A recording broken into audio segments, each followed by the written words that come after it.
Krishna classes के online platform में आप सभी का स्वागत है। रूटीन की जो हमारी करंट की कक्षाएं चल रही है, ये उसका अगला वीडियो है, अगला भाग है हमारा। आइए करते हैं शुरुआत करंट से। पहला हमारा क्वेश्चन है, ये है कि मुख्यमंत्री के मुख्य प्रधान सचिव वर्तमान में कौन है। तो यहाँ पर ऑप्शन दिए हुए हैं। पहला ऑप्शन है दीपेंद्र सिंह ढेसी, DS ढेसी। दूसरा है B उमाशंकर। तीसरा आसीमा बराड़ और D है सभी।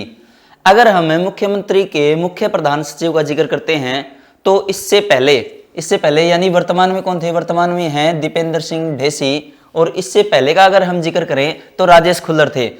तो राजेश खुल्लर हैं, अब उनको यहाँ से हटा करके क्या बना दिया गया है, विश्व बैंक के कार्यकारी सदस्य बना दिया गया है, विश्व बैंक के।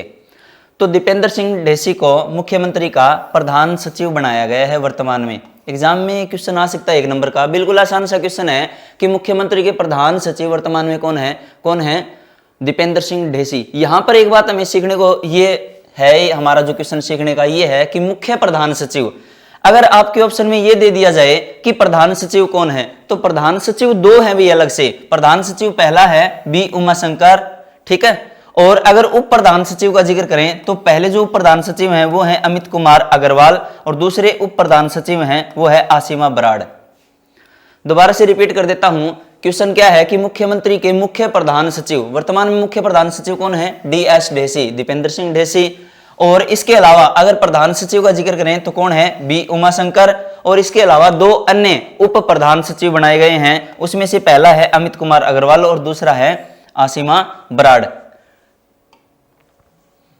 देखिए यहाँ पर मुख्य जो प्रधान सचिव है वर्तमान में है DS ढेसी। इनसे पहले जो थे राजेश खुल्लर को अब क्या कर दिया गया है, विश्व बैंक का कार्यकारी निर्देशक बना दिया गया है। अगर विश्व बैंक का मैं जिक्र करता हूं कि विश्व बैंक का जो हेडक्वार्टर है वो कहां पर है, तो विश्व बैंक का हेडक्वार्टर है वो वाशिंगटन DC अमेरिका में पड़ता है। और इसकी जो स्थापना हुई थी, विश्व बैंक की स्थापना वो 1944 में हुई थी। अगर वर्तमान में हम विश्व बैंक के अध्यक्ष का जिक्र करते हैं तो वर्तमान में जो विश्व बैंक के अध्यक्ष हैं वो है डेविड मलपास। एग्जाम में क्वेश्चन आ सकता है और कई दफा आया भी है। बहुत से एग्जाम्स ऐसे होते हैं जहां पर SSC, HSSC और रेलवे अपने क्वेश्चन रिपीट कर लेती है, तो ये उसी का ही भाग है। तो क्वेश्चन कुछ इस प्रकार से आएगा कि विश्व बैंक के वर्तमान में जो अध्यक्ष हैं वो कौन है, डेविड मलपास। अगर हरियाणा का कोई क्वेश्चन आता है तो उसमें यह आएगा कि हरियाणा के निम्नलिखित में से किस व्यक्ति को विश्व बैंक का कार्यकारी निर्देशक नियुक्त किया गया, तो वो है राजेश खुल्लर। अगर हम यहाँ पर कुछ एक डिपार्टमेंट के सचिव और हैं उनका भी हम जिक्र करते हैं, जैसे पहला है कि परिवहन विभाग। जैसे ही हम परिवहन विभाग का नाम लेते हैं तो यहाँ से क्वेश्चन आता है कि परिवहन विभाग के यानी परिवहन मंत्री वर्तमान में कौन है, तो वर्तमान में परिवहन मंत्री मूलचंद शर्मा है। और इनका जो निर्वाचन जो क्षेत्र था, विधानसभा जो क्षेत्र था वो बल्लभगढ़ था। तो यहाँ पर ये क्वेश्चन था कि परिवहन विभाग के जो प्रधान सचिव हैं वर्तमान में किसे बनाया गया है, वर्तमान में शत्रुजीत सिंह को बनाया गया है। 1 नंबर का आसान सा क्वेश्चन है कि परिवहन विभाग के प्रधान सचिव किसे बनाया गया है, शत्रुजीत सिंह। आगे दूसरा है इसमें टूरिज्म डिपार्टमेंट, जिसे हम पर्यटन विभाग भी कहते हैं। तो पर्यटन विभाग के जो प्रधान सचिव हैं वो कौन है, MD सिन्हा को पर्यटन विभाग का प्रधान सचिव नियुक्त किया गया है। आगे अगर हम पर्यटन मंत्री का वर्तमान में जिक्र करें कि वर्तमान में पर्यटन मंत्री कौन है, तो कंवर पाल गुर्जर है। और इनका जो विधानसभा क्षेत्र है जहां से इन्होंने इलेक्शन लड़ा था वो है जगाधरी। आगे अगला जो क्वेश्चन है हमारा वो है उत्तरी हरियाणा, UHBVN उत्तरी हरियाणा बिजली वितरण निगम के प्रबंधन निर्देशक कौन है, शशांक आनंद। कौन है, उत्तरी हरियाणा बिजली वितरण निगम के प्रबंध निर्देशक कौन है, शशांक आनंद। अगर हम ऊर्जा मंत्री का जिक्र करें या बिजली मंत्री का जिक्र करें तो वर्तमान में बिजली मंत्री रणजीत सिंह है। रानिया विधानसभा से इन्होंने इलेक्शन लड़ा था और ये एक निर्दलीय प्रत्याशी थे भी, निर्दलीय यानी इनका संबंध किसी भी पार्टी से नहीं था। वर्तमान में हरियाणा में गठबंधन सरकार के होते हुए रणजीत सिंह को क्या बनाया गया है, रणजीत सिंह को ऊर्जा मंत्री बनाया गया है और ये निर्दलीय है भी। अगला क्वेश्चन है हमारा, हरियाणा में गिर नस्ल की सीमन किसके लिए किस जिले में तैयार होगा। ये जो गिर नस्ल की है ये गाय का जिक्र किया गया है यहाँ पर भी जो गिर नस्ल की गाय है, जैसा कि आप सभी को पता है कि गिर का संबंध किस राज्य से है, गिर का संबंध गुजरात राज्य से है। गुजरात में ही गिर जो क्षेत्र है वो गुजरात में ही पड़ता है। तो क्वेश्चन है हरियाणा में गिर नस्ल का जो सीमन है वो किस जिले में तैयार होगा। पहला हमारा आंसर है हिसार, फिर यमुनानगर, फिर करनाल और फिर कुरुक्षेत्र। तो जो गिर नस्ल का जो सीमन है वो हरियाणा में यमुनानगर में तैयार होगा। गिर एक गाय का प्रकार है, गाय की एक जाति है, जैसे कि साहिवाल एक गाय का प्रकार है, उसी प्रकार से गिर है वो गुजरात की गाय है। अब इस गाय की विशेषता क्या है, ये देखिए कि गिर नस्ल गुजरात की गाय की एक नस्ल है, और हरियाणा का जो यमुनानगर जिला है वहां पर गिर नस्ल की गाय का जो सीमन है वो तैयार किया जाएगा। इससे क्या फायदा होगा, इससे फायदा यह होगा कि जो गाय है उसकी जो प्रति गाय है उनके जो दूध देने की जो क्षमता है वो बढ़ोतरी होगी। क्यों?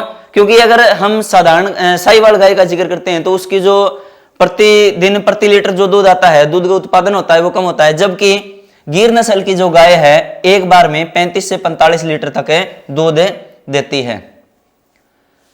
और इस गाय की खास बात यह है कि इस नस्ल की गाय गर्मी में भी अपनी दूध की क्षमता बरकरार रखती है। अगर हम जैसे गर्मियों में देखते हैं तो पशु क्या आते हैं, अपना दूध सोख लेते हैं, यानी जो दूध की जो टोटल उत्पादन क्षमता होती है वो कम हो जाती है।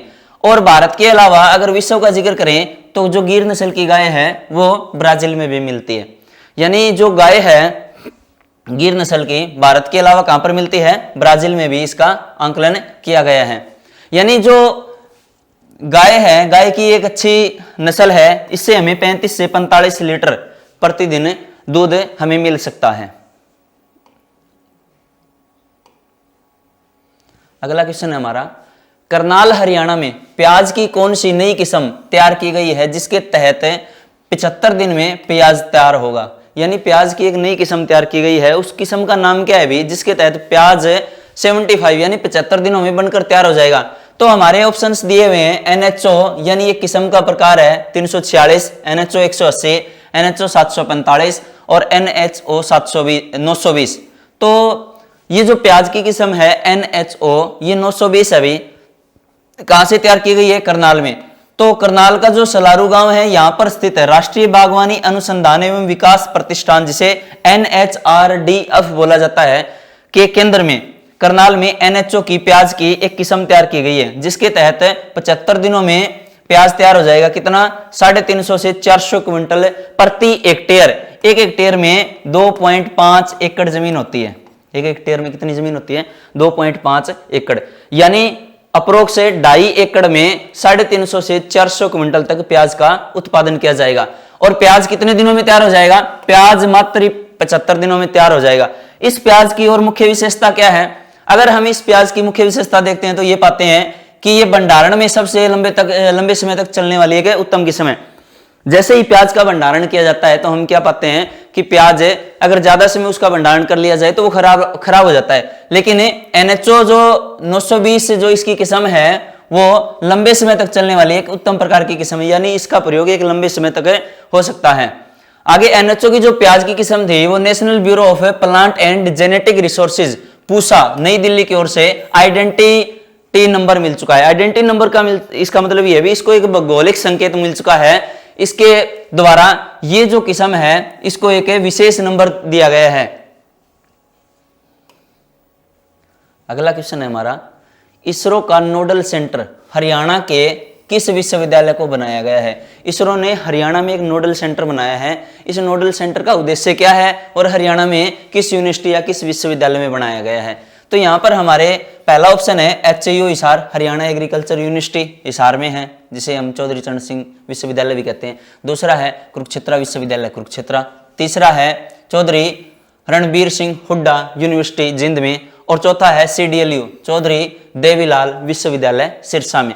अगर इसरो के द्वारा जो बनाया गया सेंटर है इसका वर्णन कहां पे है, ये कहां पर स्थापित किया गया है? ये CRHU यानी चौधरी रणबीर सिंह विश्वविद्यालय जिंद में स्थापित किया गया है।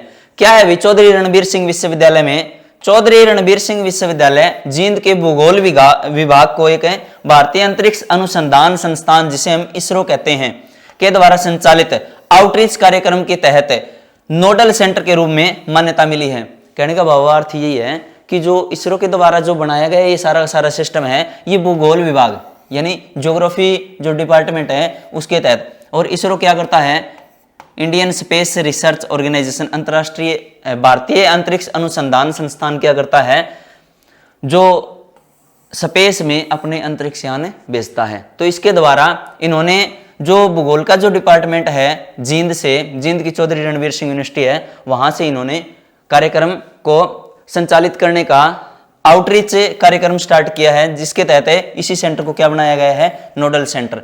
अगर मैं बाकी हरियाणा की यूनिवर्सिटियों का जिक्र करता हूं तो जैसे देखिए कुरुक्षेत्र विश्वविद्यालय है, तो कुरुक्षेत्र विश्वविद्यालय की जो स्थापना हुई थी वो 11 जनवरी 1957 को हुई थी। हरियाणा में जो सबसे पहले विश्वविद्यालय स्थापित हुआ था वो कुरुक्षेत्र विश्वविद्यालय कुरुक्षेत्र में स्थापित हुआ था 11 जनवरी 1957 को। दूसरा, अगर चौधरी चरण सिंह हरियाणा कृषि विश्वविद्यालय का जिक्र करता हूं जो हिसार में है, की स्थापना 2 फरवरी 1970 को हुई थी। इसके बाद में चौधरी देवीलाल विश्वविद्यालय, इसकी स्थापना 5 अप्रैल 2003 को सिरसा में हुई थी। और लास्ट चौधरी रणबीर सिंह विश्वविद्यालय, इसकी स्थापना जींद में 25 जुलाई 2014 को हुई थी, भूपेंद्र सिंह हुड्डा के समय में। अगला है हरियाणा में भू संपदा विनियामक प्राधिकरण, जिसे हम हरेरा कहते हैं, ने संपत्ति बिक्री में कमीशन का प्रतिशत कितना कर दिया है। यानी जैसे कि जो संपत्ति है उसकी खरीद और बेच के लिए जो कमीशन पहले निर्धारित किया जाता था, अब वो कमीशन कितना प्रतिशत कर दिया है, अब वो कमीशन सिर्फ 1% कर दिया है। अब इस 1% कमीशन से क्या होगा, किसे फायदा होगा या किसे नुकसान होगा। तो देखिए कि संपत्तियों की जो खरीद बिक्री के लिए जो बिचौलियों की जो भूमिका है, सरकार ने उसको खत्म करने के लिए 1% का कमीशन निर्धारित कर दिया, यानी हरेरा ने अब वो कमीशन सिर्फ 1% कर दिया है। 1% का कहने का भावार्थ क्या है कि जिसके तहत प्रॉपर्टी डीलर व ब्रोकर को आधा कमीशन, यानी 1/2% आधा भाग तो किसको दिया जाएगा, डीलर व ब्रोकर को दिया जाएगा, और शेष आधा भाग विक्रेता व आधा भाग किसको दिया जाएगा, खरीदार को दिया जाएगा। पहले क्या होता था कि अगर भू संपदा, ये जो बोर्ड बनाया गया है भू संपदा विनियामक प्राधिकरण, अगर ये बिक्री कर में अगर 1% इसको निर्धारित नहीं करता तो जो बिचौलिए थे वो इस कमीशन को 4 से 15% तक इसको बढ़ा लेते थे। यानी जो कमीशन था उसको कितना बढ़ा लेते थे, यानी 15% तक भूमि खरीद बेच में उसमें अपना हिस्सा जमा लेते थे। इसलिए सरकार ने बिचौलियों की भूमिका को समाप्त करने के लिए हरेरा ने इस कमीशन को 1% कर दिया है। अगर मैं हरेरा के अध्यक्ष का जिक्र करूं तो वर्तमान में इसके अध्यक्ष डॉक्टर के खंडेलवाल हैं, और हरेरा का जो मुख्यालय है, हेडक्वार्टर है, वो हरियाणा के गुरुग्राम में स्थित है। अगला क्वेश्चन है हमारा, हरियाणा में अमेरिका की कितनी कंपनियां अपना प्रोजेक्ट लगाएगी। हरियाणा का मतलब ये है कि हरियाणा वर्तमान में आधुनिक औद्योगिक हब के रूप में उभरा है। इसमें अगर मैं हरियाणा का जिक्र करूं तो अमेरिका की 30 ऐसी कंपनियां हैं जो हरियाणा में अपना प्रोजेक्ट लगाएगी, और Bharat America aviation corporation program के तहत ही अमेरिका की 30 ऐसी कंपनियां हैं जो हरियाणा में अपना प्रोजेक्ट लगाएगी। ये वो 30 कंपनियां वही है, जैसे आप सभी को पता है कि हिसार को सरकार इंटरनेशनल स्तर पर एयरपोर्ट बना रही है, तो इसके लिए जो कंपनियां हैं वो हिसार में ही अपना जो प्रोजेक्ट है वो स्थापित करेगी कि किस प्रकार से हवाई जहाज बनाए जाएंगे, हवाई जहाज के कौन कौन से पुर्जे तैयार होंगे। वो सारी की सारी गतिविधियां जो एविएशन कारपोरेशन से रिलेटेड है वो सारी की सारी हिसार में तैयार होगी, और इसके लिए हरियाणा में अमेरिका की 30 कंपनियां यहां पर अपना प्रोजेक्ट स्थापित करेगी।